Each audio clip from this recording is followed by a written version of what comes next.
The cake was already melting when I realized she wasn't coming.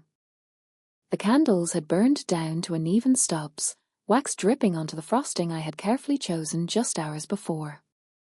60 years.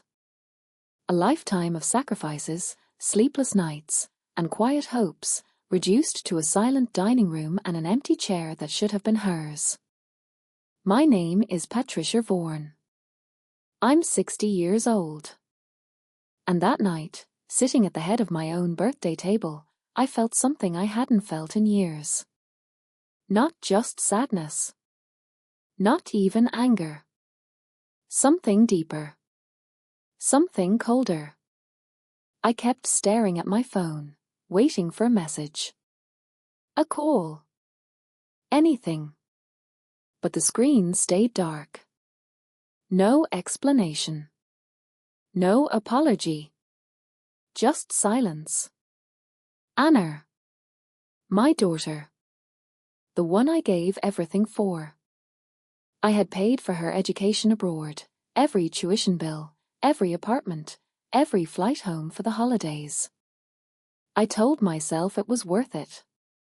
That her future mattered more than anything. That one day, she would look back and understand everything I had done for her. But that night, sitting alone, I couldn't shake the question that kept repeating in my mind. Was I ever more than just convenient? The room still smelled faintly of vanilla and fresh flowers. I had decorated everything myself. Soft lights, her favorite colors, even the playlist she used to love as a teenager. I thought she would walk in, smile, maybe hug me the way she used to when she was younger. You always make things so beautiful, Mom, she would say. But the door never opened. And the silence started to feel louder than anything I had ever heard. I picked up my phone one more time and finally typed. Are you coming? The message showed as delivered. Then read.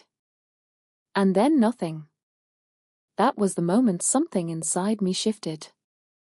Because it wasn't just about a missed birthday. It felt like I had been quietly disappearing from her life for years. The truth is that night wasn't the first time Anna had chosen something else over me. It just hurt more because I couldn't ignore it anymore. When she first got accepted into a university abroad, I remember crying, not from sadness, but from pride. You deserve this, I told her, hugging her tightly at the airport. She barely hugged me back, already distracted, already looking ahead. I told myself it was normal. She was young, excited, independent. And I wanted that for her. I worked extra shifts, cut down on everything unnecessary, and quietly rearranged my entire life so she could live hers without limits. I never told her how tight things sometimes got. I never let her see the sacrifices behind every payment. Mom, it's just temporary, she would say when I asked if she planned to come home for holidays. Temporary turned into years. Phone calls became shorter. Messages became delayed. And visits almost non-existent. At first, there were reasons. Exams. Work. Travel opportunities. This is important for my career, she would say. And I believed her. I always believed her. But slowly, something changed. The warmth in her voice faded. Conversations felt like obligations. I noticed she stopped asking about me, my health, my life, my days. Everything became about her schedule, her plans, her priorities. And I let it happen. Because every time I felt that small sting of disappointment, I pushed it away. I told myself, this is what good mothers do. They support. They don't complain. But sometimes, late at night, I would scroll through her social media. Photos with friends. Trips. celebrations, smiles I hadn't seen in years. She had time. Just not for me. And I kept asking myself the same quiet question I was too afraid to say out loud. When did I stop being part of her life and become just someone who funded it? At first, it was small things. So small that I almost felt guilty for even noticing them. One evening, I called Anna just to hear her voice. It had been almost 2 weeks since we last spoke. She answered on the third ring, distracted. I could hear voices in the background, music, laughter. "Mom, can I call you back?" she said quickly. "It'll just take a minute," I replied, trying to keep my tone light. "I just wanted to hear how you are." "I'm good. Really busy. I'll text you later, okay?" The call ended before I could say anything else. Later never came. I stared at my phone that night longer than I'd like to admit. It wasn't about the call. It was about how easily I had been dismissed. A few days later, I sent her money. She hadn't asked directly, but she mentioned rent going up and how expensive everything had become. I didn't hesitate. I transferred it within minutes. That time, she replied immediately. "Thanks, Mom, you're the best." I read that message over and over again. Not because of what it said, but because of how different it felt from our conversations. Warm. Immediate. Effortless. It made something uncomfortable settle in my chest. Was this what I had become? Someone she reached out to only when she needed something? I tried to push the thought away, but it kept coming back. Stronger each time. Then came the conversation that stayed with me. "Mom, I might not come home this summer," she said casually during one of our rare calls. "Oh," I paused. "Why?" "There's a trip I've been planning with friends. It's kind of important." Important. I nodded, even though she couldn't see me. "Of course. That sounds nice." But after we hung up, I sat there in silence. She hadn't been home in over a year. And somehow a trip with friends mattered more than seeing me. That was the first time I didn't just feel disappointed. I felt replaced. After that conversation, something inside me started to shift. I began noticing patterns I had ignored before. Not because they weren't there, but because I didn't want to see them. Every interaction followed the same rhythm. If she needed something, money, documents, help, she was responsive, even affectionate. If I reached out just to talk, I became background noise. One afternoon, I decided to test it. I didn't call. I didn't text first. Days passed. Then a week. Nothing. No message. No "how are you?" No "I miss you." Silence. Until suddenly. "Mom, do you still have that paperwork from my university?" I stared at the message, my chest tightening. That was it. No greeting. No warmth. Just a request. I typed back. "Hello to you too." She replied with a laughing emoji. "Sorry, you know how busy I am." Busy. Always busy. I sent her the documents anyway. Of course I did. I always did. But something felt different this time. For the first time, I didn't feel like I was helping my daughter. I felt like I was being used. That thought scared me. Because if it was true, then everything I believed about our relationship wasn't just fading. It was already gone.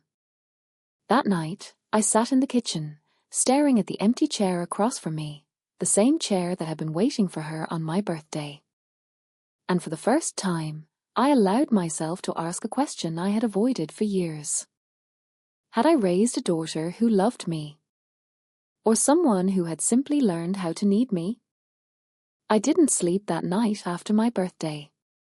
The house felt too quiet, too still, like something had ended, but no one had said it out loud. I kept replaying the moment in my head. The message. The silence. The empty chair. By morning, I couldn't take it anymore. I called her. She answered quickly this time. Too quickly. "Hey, Mom," she said, her voice light, almost cheerful. As if nothing had happened.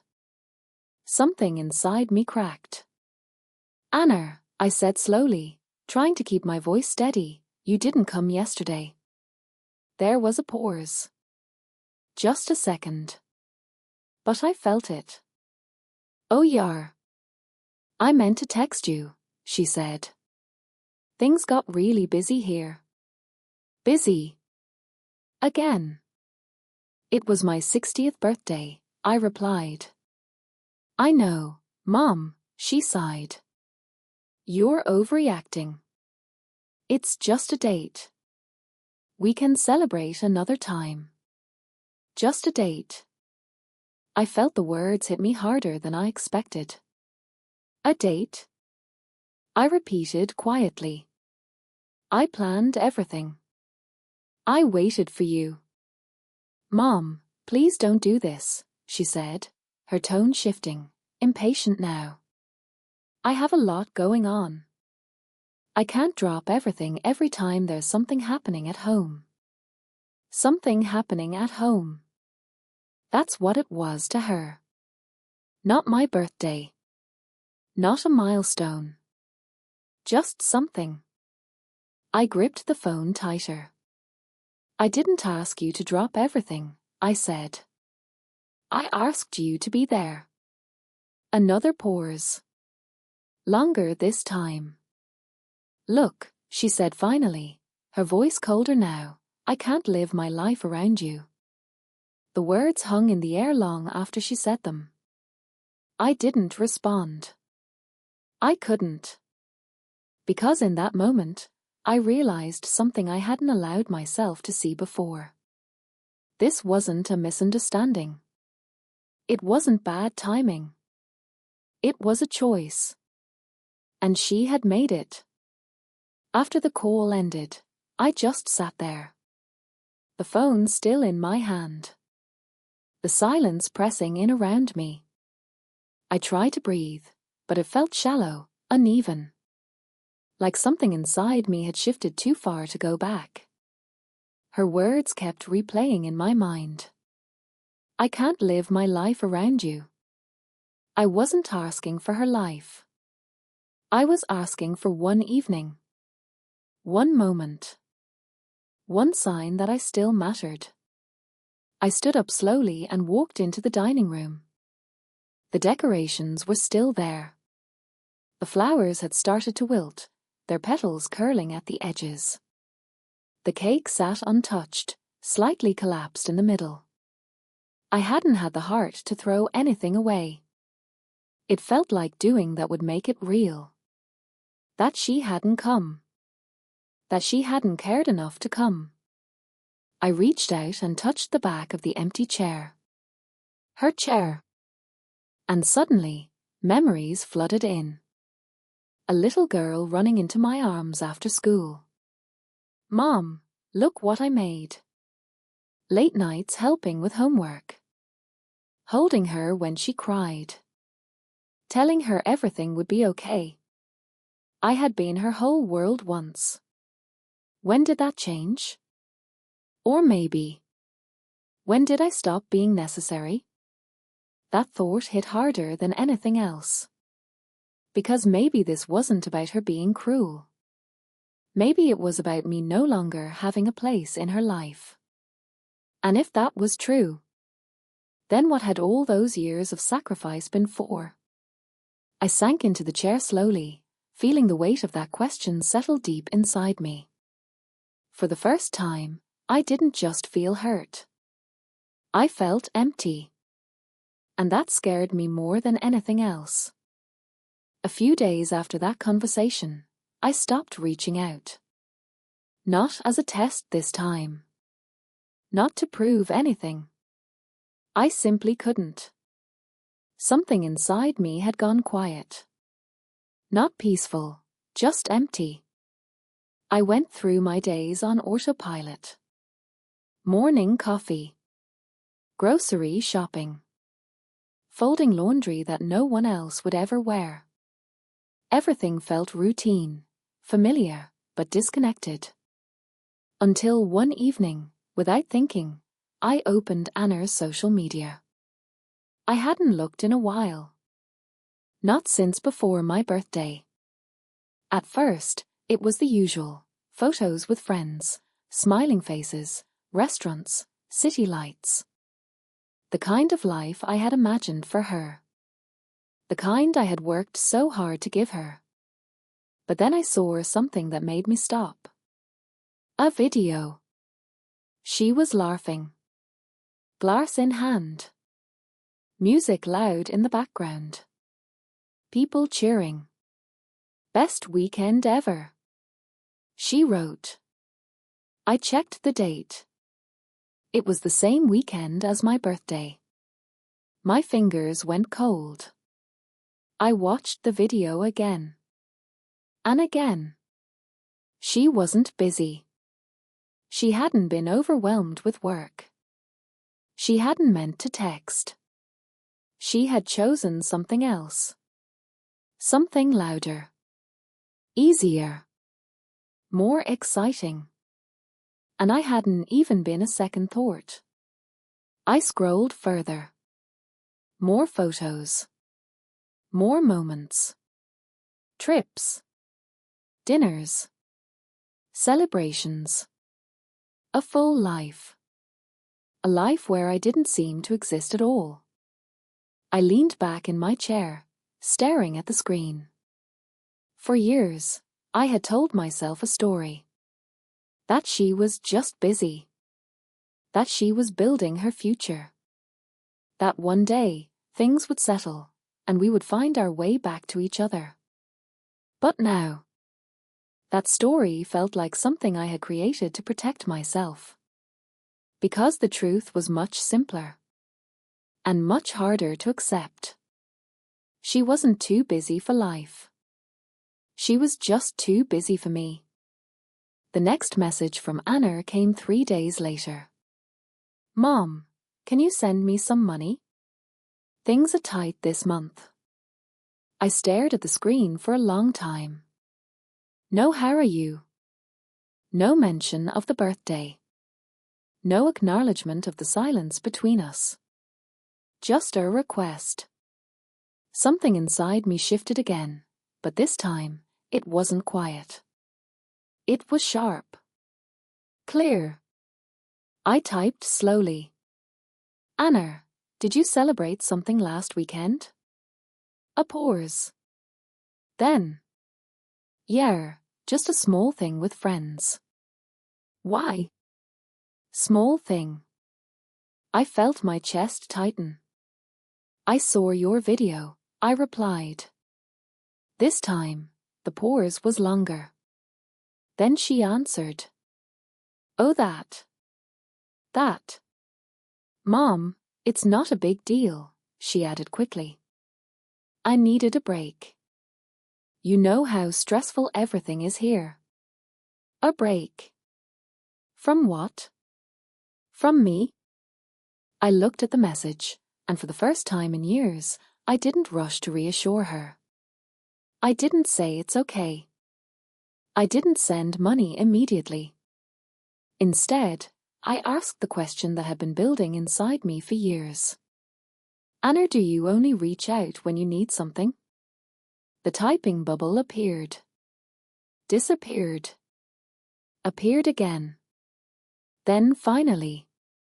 That's not fair. Not fair. I almost laughed, but there was no humor in it. For years, I've supported you. Paid for everything. Been there whenever you needed me, I wrote. But when I needed you, you weren't there. Silence. Then her reply came. And it was colder than anything before. Mom, I didn't ask you to do all that. I felt something inside me break completely. Because in that moment, I understood the truth. It wasn't just distance. It wasn't just independence. She hadn't been taking me for granted. She had simply stopped valuing me at all. I didn't respond to her message right away. I read it again. And again. I didn't ask you to do all that. It was such a simple sentence. Almost casual. But it erased decades of my life in a way I wasn't prepared for. I stared at the screen, feeling something inside me shift, not break this time, but harden. For the first time in years, I didn't feel the urge to explain myself. I felt the need to be honest. Completely honest. Maybe you didn't ask, I finally wrote. But I did it because I'm your mother. Because I believed we were building something together. A relationship. A future where we mattered to each other. The typing bubble appeared almost immediately. That's not how it works, Mom, she replied. You chose to do those things. That doesn't mean I owe you anything. Oh. That word hit differently. Because I wasn't asking for a payment. I was asking for presence. For care. For something that couldn't be measured in money. I'm not talking about money, I wrote back. I'm talking about respect. About showing up. About being there when it matters. A long pause. Then. I can't be responsible for your expectations. I felt my breath catch. Expectations. Was it really an expectation to want your daughter at your 60th birthday? Was it too much to ask to not feel invisible? I looked at her messages, and suddenly everything became painfully clear. We weren't having the same conversation. We weren't even living in the same reality. To me, this was about love. To her, it was about independence. Freedom. Boundaries. And somewhere along the way, those things had replaced me entirely. I put the phone down slowly. Because for the first time, I realized something that terrified me. There was nothing left to explain. Nothing left to fix. And maybe nothing left to save. That night, I didn't cry. And that was the most frightening part. Because for the first time, the pain didn't feel sharp. It felt distant. Like something had finally settled into place. I walked through the house slowly, noticing things I hadn't paid attention to in years. Her old room. The photos on the wall. The drawings she made as a child that I had carefully kept all this time. Proof of a version of us that no longer existed. I stepped inside her room and stood there for a long moment. Everything was exactly as she had left it. Frozen. Like I had been waiting for her to come back and pick up where we left off. But we hadn't paused anything. Life had moved on. She had moved on. And I had stayed. Holding onto something that only existed in my memory. I sat on the edge of her bed and looked around. And for the first time, I asked myself a question I had been too afraid to face. What if she never comes back? Not physically. Emotionally. What if this is all our relationship will ever be now? Occasional messages. Requests. Distance. Nothing more. I felt something shift again. But this time, it wasn't pain. It was clarity. Because suddenly, another question followed. And this one was even harder. If she has already let go of me, why am I still holding on? The next morning, I woke up earlier than usual. Not because I had somewhere to be, but because something inside me had already made a decision. It wasn't loud. It wasn't emotional. It was quiet. Steady. Final. I made coffee and sat at the kitchen table, the same place where I had spent years waiting for her calls, her visits, her attention. But this time, I wasn't waiting. I picked up my phone and opened our conversation. I read through our messages one last time. The pattern was undeniable now. Her requests. My responses. Her distance. My effort. Over and over again. I took a deep breath and started typing. Anna, I've been thinking a lot about our conversation. I paused. My fingers hovered over the screen.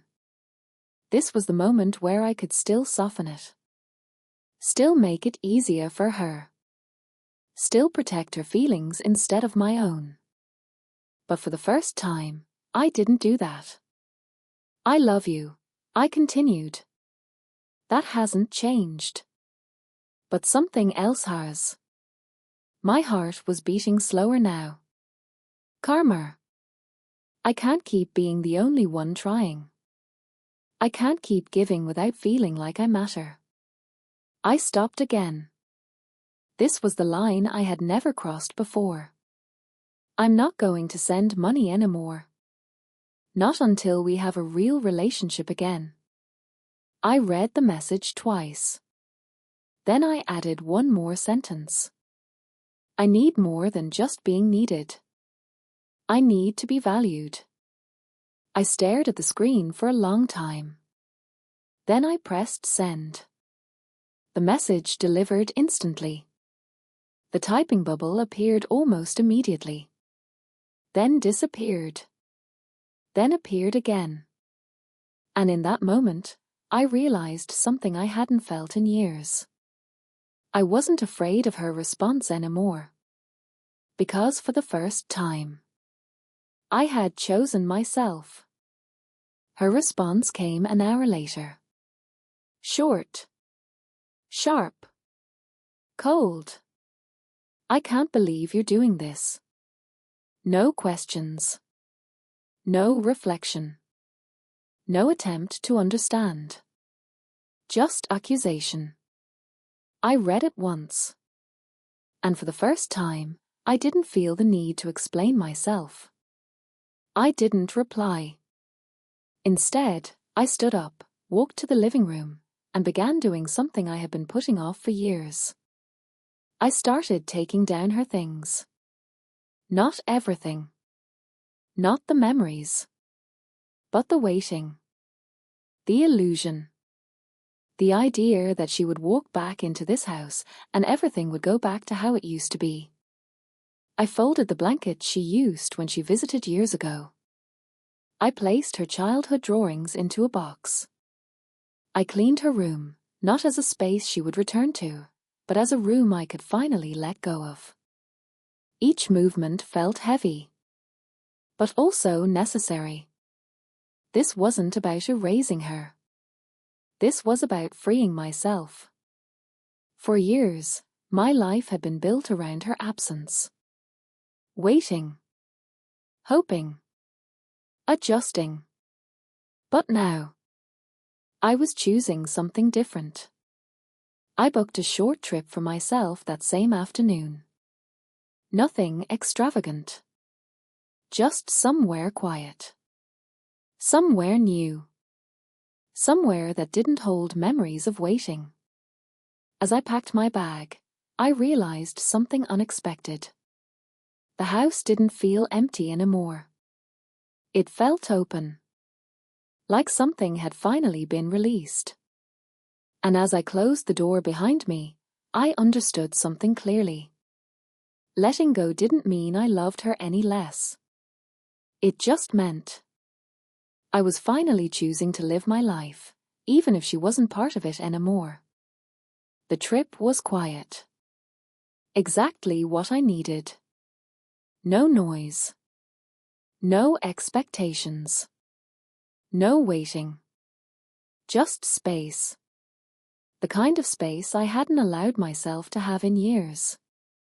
I spent my mornings walking along empty streets, stopping for coffee wherever I felt like, sitting by the window and watching people pass by. Strangers. Lives that had nothing to do with mine. And for the first time in a long time, that didn't make me feel lonely. It made me feel free. I thought about Anna often. Of course I did. You don't stop being a mother just because something breaks. But the thoughts felt different now. Less heavy. Less desperate. I wasn't replaying conversations anymore. I wasn't imagining what I could have done differently. I had finally accepted something that took me 60 years to understand. Love cannot survive on one side alone. And sacrifice does not guarantee connection. One afternoon, sitting at a small cafe, I caught myself smiling. Not because something extraordinary had happened, but because nothing had. There was no tension in my chest. No waiting for my phone to light up. No quiet hope that today would be the day she reached out. Just peace. And in that moment, I realized something I hadn't expected. I hadn't lost her that day. I had been losing her slowly for years. The difference was, now I had finally stopped losing myself in the process. When I returned home, the house felt different. Not empty. Balanced. Alive in a quieter way. I placed the box with her things in the closet, not hidden, not erased. Just where it belonged now. Part of my past. Not my present. I still loved her. That would never change. But love, I realized, doesn't mean holding on at any cost. Sometimes it means letting go with dignity. And as I turned off the lights that night, I didn't feel abandoned. I felt whole.